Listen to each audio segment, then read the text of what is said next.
네, 안녕하세요. 소화학개론을 같이 공부하게 될 강다나입니다. 네, 이번에 갖고 온 자료는 23년도 수방 간부 문제입니다. 이 간부 문제는 소방학개론이라고 하는 과목 자체가 선택이었기 때문에 그냥 선택이라고 추가적으로 적어놨고요. 그리고 문항수가 1번에서 25문항으로 공채 문항수와 살짝 차이가 납니다. 그렇지만 1번부터 차근차근 25번까지 같이 한번 풀이를 진행해 볼 생각입니다. 그리고 또 지문 개수가 우리 공채는 4개로 이루어져 있는데 간부 문제에서는 지문 자체가 5개로 이루어져 있다. 이러한 점들이 조금 다르니까 참고해서 확인을 해주시면 되겠습니다. 그러면 첫 번째 문제부터 시작해 보도록 하겠습니다. 자, 1번. 기계포 소화 약제 중 단백포 소화 약제에 관한 설명으로 옳은 것을 모두 골라보도록 하겠습니다. 자, 우리 소화 약제, 포는요, 기계포와 화학포로 구분을 해볼 수가 있었습니다. 근데 화학포는 변질 우려가 너무 심하기 때문에 더 이상 사용하지 않고 우리는 기계포만을 다루고 있습니다. 근데 이때 약제의 종류에 따라 다시 5가지로 구분하게 되는데 이때 첫 번째에 나오는 포가 단백포였습니다. 자, 단백포는 뭐만 좋아요? 내열성만 좋다. 우리 내열성이라고 하는 것은요, 무엇을요? 열을 견딜 수 있는 성질을 내열성이라고 합니다. 얘가 좋고 나머지는 별로 좋지 않은 그러한 친구들을 얘기합니다. 그래서 내열성만 좋고 나머지 내유성이라든지 혹은 유동성 이러한 성질들은 별로 좋지 않다. 이렇게 하나씩 체크를 해주시면 되겠습니다. 네, 그래서 단백포에 관련된 문제니까 우리 단백포의 특성 한번 보시면서 보기 한번 읽어보도록 하겠습니다. 자, 유동성이 좋다, 유동성 안 좋다고 했죠. X 쳐주시면 됩니다. 만약에 유동성이 좋다라고 한다면 얘가 좋으면 이 포가 확실히 빠르게 덮이기 때문에 소화 속도가 어떻다고요? 소화 속도가 굉장히 좋을 겁니다. 근데 지금은 낮아요. 아, 그러니까 소화 속도가 느리겠구나. 이렇게 생각을 해주시면 되겠습니다. 되셨죠? 네, 그래서 X 해놨고요. 그 다음 내열성이 나쁘다. 우리 아까 전에 내열성만 좋다라고 했습니다. 열에 견디는 성질이 있기 때문에 윤화 현상 네, 걱정 없습니다. 링파이어 현상은 내열성이 안 좋은 그런 약제들에 대해서만 있는 현상이니까요. 얘는 윤화 현상 안 볼 거예요. 그래서 내열성이 나쁘다. 땡 쳐주시고요. 유류를 오염시킨다. 얘는요. 유류 오염시킵니다. 어떻게 알았을까요? 내유성이 떨어지기 때문에 그렇습니다. 내유성이 떨어진다는 말은 유류에 견딜 수 있는 성질이 떨어진다라는 말이기 때문에 아무래도 유류랑 잘 섞이는 친유성에 가깝다. 그래서 친유성에 대한 성질을 볼 수가 있습니다. 우리 포는 물 베이스이기 때문에 친수성은 무조건 들어갑니다. 이 친유성과 친수성을 합해서 뭐라고 하냐? 양친매성이라고 표현을 합니다. 둘 다 친하다라는 말이에요. 아, 그러니까 단백포는 양친매성을 가지고 있구나. 되셨죠? 네, 그래서 디귿번 얘는 유류랑 잘 섞이니까 유류 오염시키겠구나. 그래서 동그라미를 쳐줬습니다. 마지막 유면 봉쇄성이 좋다. 유면 봉쇄성이라고 하는 것은 우리 유류 탱크 있어요. 여기에 유면 자체를 봉쇄하는 겁니다. 뭘로요? 포로 이렇게 싹 덮어버린 거예요. 그러니까 위에 화염이 지글지글 끓고 있을 텐데 우리 화염 자체를 훅 하고 포가 삼켜버린 겁니다. 봉쇄를 시켜버린 거예요. 그래서 화염면이 확대가 되지 않을 수 있도록 만드는 성질을 얘기한다. 그래서 접착성과 굉장히 유사한 그러한 성질이라고 보시면 되겠습니다. 즉 내열성이 좋으면요 유면 봉쇄성은 좋습니다. 내열성이 떨어진다? 그러면 열에 의해서 거품이 자꾸 녹기 때문에 봉쇄성 자체는 조금 떨어지게 됩니다. 네, 근데 이 친구는 내열성이 좋다라고 했었죠. 그렇기 때문에 유면 봉쇄성도 좋다. 그래서 디귿번과 리을번 2번 체크해 보실 수가 있겠습니다. 자, 그러면 나머지 포들에 대해서 한번 확인해 보도록 하겠습니다. 우리 단백포 봤었는데 수성막포 이 친구도 한번 볼 수가 있습니다. 얘는 뭐만요? 내열성만 안 좋고요. 내유성과 유동성 전부 다 좋습니다. 내열성이 안 좋으니까 윤화 현상을 확인을 해볼 수가 있습니다. 무조건 발생한다가 아니라 내열성이 안 좋기 때문에 내열성이 별로 좋지 않아서 윤화 현상을 발견할 수 있다, 확인할 수 있다, 발생할 수 있다의 정도로만 파악하시면 되겠습니다. 네, 그 다음 내유성이 좋아요. 그러니까 얘는 표면 하 주입도 가능하겠죠? 표면 하 주입 가능하다. 방출구 자체를 아래쪽으로 만들어 놔서 포가 위쪽으로 올라갈 수 있도록 만들어줍니다. 어차피 이 포는요, 유류랑 잘 섞이지 않는 성질이기 때문에 아래쪽으로 주입해도 가능하다라는 말이 되겠습니다. 그리고 유동성 좋네요. 아, 소화 속도는 좋구나. 네, 이렇게 해서 하나 정리해 주시고, 그 다음 불화담백포. 불화담백포라는 말은 무슨 말일까요? 그쵸? 이 수성막포의 또 다른 이름, 불 속의 계면활성제. 그래서 불화, 불 속에를 뜻하고요. 담백포, 우리 아까 전에 배웠던 담백포를 뜻합니다. 즉 수성막포와 담백포를 섞어서 장점만을 가지고 있는 포가 불화담백포라고 생각하시면 되겠습니다. 그래서 장점들만 모았기 때문에 얘네들이 전부 다 좋다. 이렇게 체크를 해보실 수가 있겠습니다. 그 다음 우리는 다시 한번 합성 계면활성제포도 확인을 해볼 수가 있습니다. 합성 계면활성제포의 가장 중요한 특성은 우리가 저발포용으로 다 사용할 수 있는데 고발포용으로 사용할 수 있는 포는 딱 얘밖에 없죠. 고발포도 사용 가능하다. 이거예요. 그래서 합성 계면활성제포는 저발포용 뿐만 아니라 고발포용으로도 사용할 수 있다. 얘가 가장 중요한 특징이고 얘도 이런 것들은 좋지 않지만 뭐만 좋냐? 유동성만 좋습니다. 그래서 합동 이렇게 보시면 돼요. 네, 그 다음 마지막은 우리 알코올포라고 할 겁니다.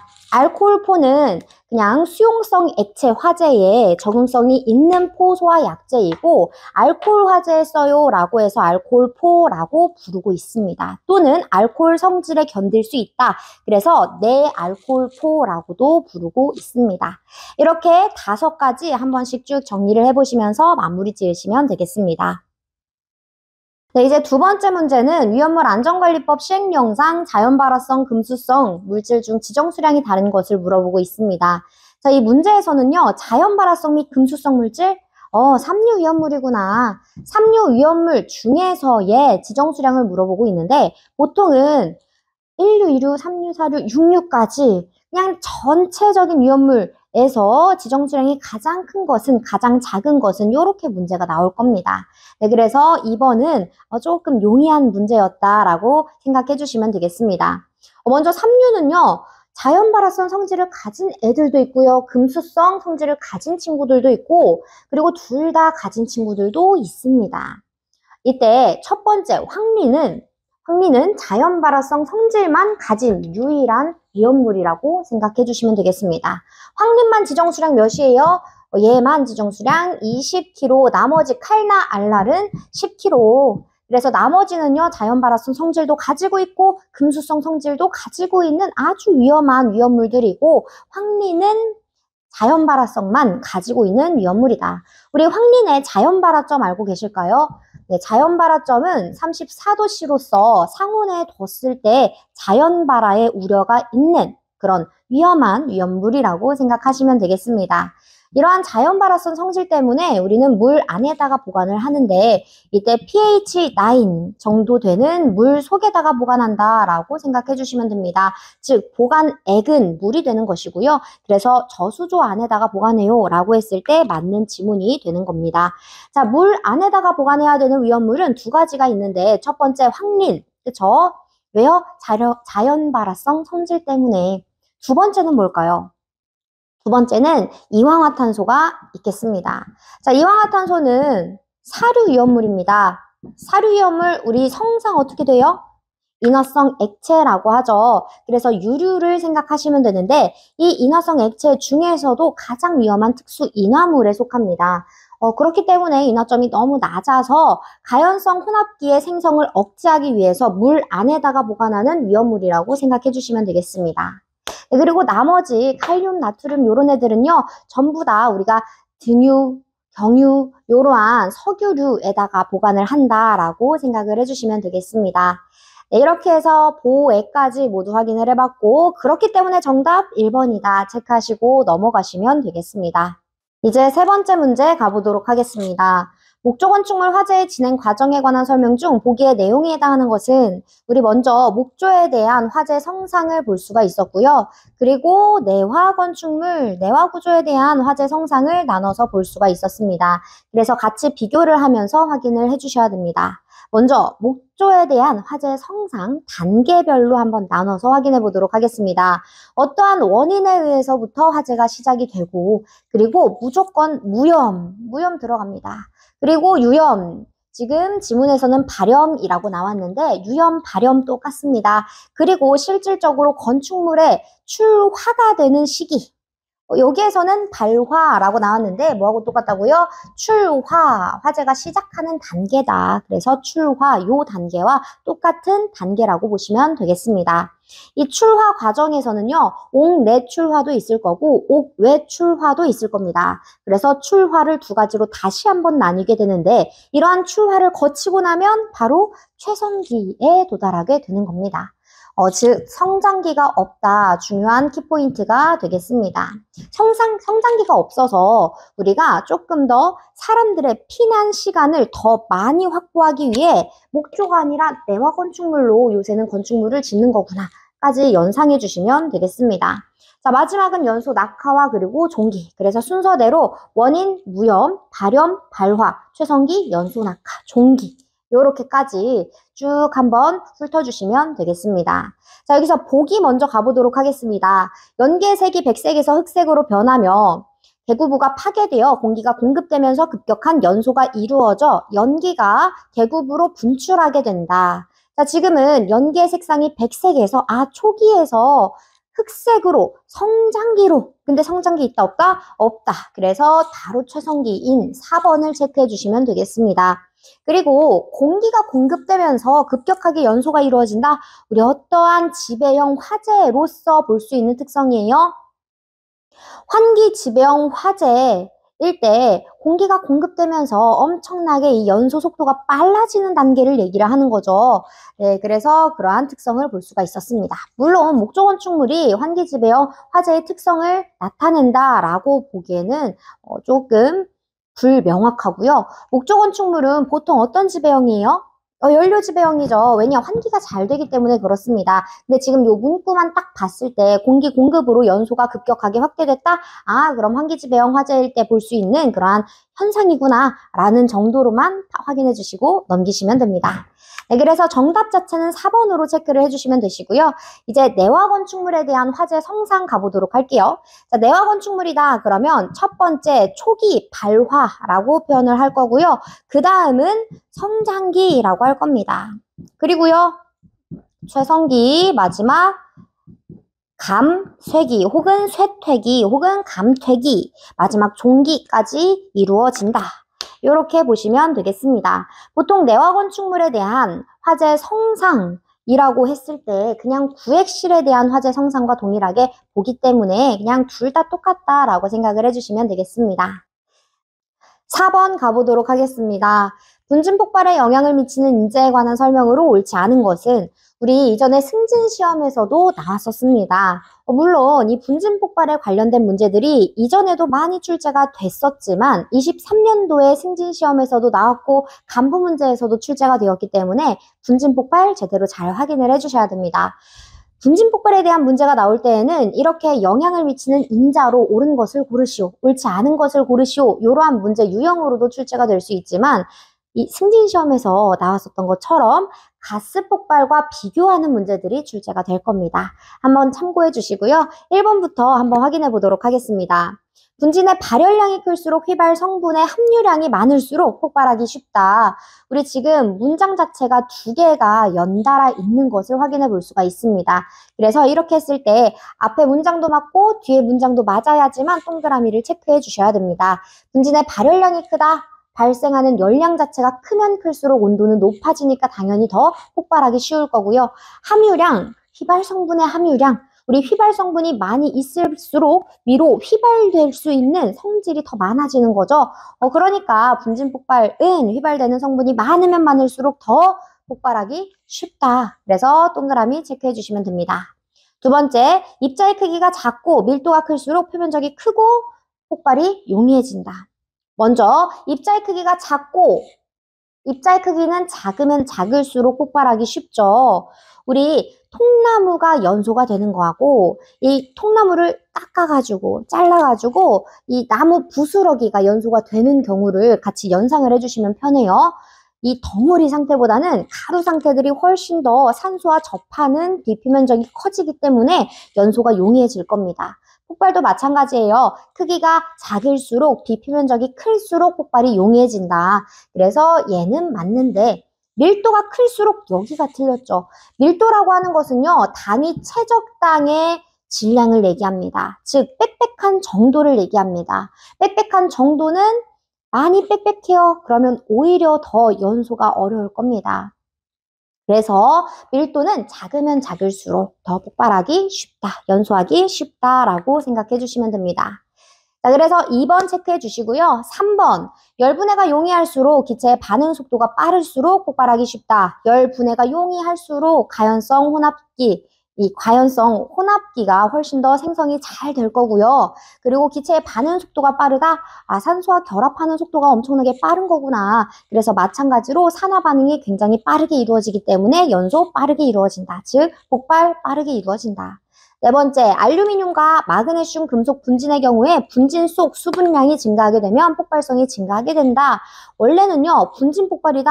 그러면 수분량이 많이 함유가 되어 있는 경우 촥 하고 가라앉기 때문에 얘는 휘발성이 없는 거죠. 촥 하고 가라앉기 때문에 폭발이 방해된다. 폭발이 방지된다라고 생각해 주시면 됩니다. 근데 지금 알루미늄과 마그네슘을 가지고 얘기를 하고 있습니다. 우리 알루미늄과 마그네슘과 물이 같이 만나게 되면 어떠한 성분이 나와요? 생성물로서 수소가스가 나오죠. 수소가스는 가연성 가스이기 때문에 폭발하게 됩니다. 그래서 폭발성이 증가한다라고 했을 때 맞는 지문이에요. 체크해 주시면 되겠습니다. 마지막, 평균 입경이 동일한 분진일 경우 분진의 형상에 따라서 폭발성은 달라진다. 우리 여기서의 형상은 형태, 상태를 의미합니다. 그러니까 얘가 완전 동그란 구형이냐 혹은 평평한 평상이냐 요거에 따라서도 폭발은 살짝 다를 수 있다라는 말이 되겠습니다. 어떤 경우가 훨씬 더 폭발이 용이해요? 평평한 것이 산소와 접하는 표면적이 커지는 거죠. 그래서 평평상일 경우에 훨씬 더 폭발이 용이해진다 라고 표현을 해주실 수가 있는 겁니다. 이제 5번 가보도록 하겠습니다. 고체 가연물의 연소 중 연소 형태가 다른 것은 우리 가연물의 상태에 따라서 연소를 구분해 볼 수가 있었습니다. 마찬가지로 승진 시험에 나왔던 부분이기 때문에 한번 확인을 해주시고 가시는 게 좋을 것 같습니다. 자, 고체 가연물의 연소는 총 4가지로 구분해 볼 수가 있었습니다. 첫 번째, 분해 연소, 두 번째, 증발 연소, 세 번째, 표면 연소, 네 번째, 자기 연소. 자, 분해 연소라고 하는 것은 고체일 때 가장 일반적인 연소 형태라고 생각하시면 되겠습니다. 그래서 딱 봤는데 뭔가 처음 보는 목재, 종이, 고무 이런 것들이다. 그러면 분해 연소 하는구나 라고 생각을 해주셔도 괜찮습니다. 자, 분해 연소란 분해를 통해, 즉 열분해 과정을 통해서 만들어진 가연성 혼합기가 연소하는 형태를 얘기합니다. 그다음 두 번째, 증발연소라고 하는 것은 물질 자체가 증발하는 성질을 가지고 있어서 증발된 증기들이 연소하는 현상을 얘기합니다. 그래서 황이라든지 혹은 나프탈렌, 파라핀, 유지라고 했을 때에는 기름들을 얘기합니다. 이런 친구들이 있다. 그다음 세 번째, 표면연소. 표면연소는 우리가 연소의 3요소만으로 연소가 되는 그러한 현상이라고 보실 수가 있겠죠. 그래서 자결연소다라고 생각하시면 되시고요. 표면연소를 하는 물질들은 정해져 있습니다. 순, 목, 금, 고. 그래서 수목금토라고 암기해 주시면 됩니다. 이때 목탄이죠. 숯과 동일한 성분인 목탄을 연상해 주셔야 되고 목재, 석탄 이런 애들과는 헷갈릴 수 있기 때문에 비교하셔서 잘 정리를 해주셔야 됩니다. 그리고 금속분, 코크스. 마지막, 자기연소라고 하는 것은 물질 자체에 산소를 함유하고 있기 때문에 공기 중 산소를 끌어오지 않아도 됩니다. 그러니까 훨씬 더 빠르게 연소가 이루어질 수 있는 폭발성 물질들이 자기연소한다라고 생각하시면 되겠습니다. 자기연소를 하는 예시들은 오류위험물들을 생각하시면 됩니다. 오류위험물은 자기 반응성 물질들이 있겠죠. 그래서 니트로 이렇게 위험물에 대한 분명히 들어가 있는 것 같다. 위험물에 대한 명칭이 들어가 있는 것 같다. 라고 하면 자기연소하는 물질들이구나 라고 생각해 주시면 되겠습니다. 그럼 보기 한번 들어가 보도록 하겠습니다. 첫 번째, 목재, 종이, 석탄. 전부 다 뭐예요? 우리 아까 전에 분해연소하는 예시들이다 라고 했었죠. 그래서 목재, 종이, 석탄 분해연소한다 라고 체크해 주실 수가 있고요. 그리고 네 번째, 파라핀은 증발연소하는 친구. 그래서 정답 4번 체크해 주실 수가 있습니다. 마지막 5번은 합성 수지로서 폴리 친구들을 연상하시면 되는데요. 바로 플라스틱 유죠. 이렇듯 우리가 화재가 났을 때 재가 남는 가연물들, A급 화재의 경우에는요, 거의 분해 연소를 하는 물질들이 많다라고 생각하시면 되겠습니다.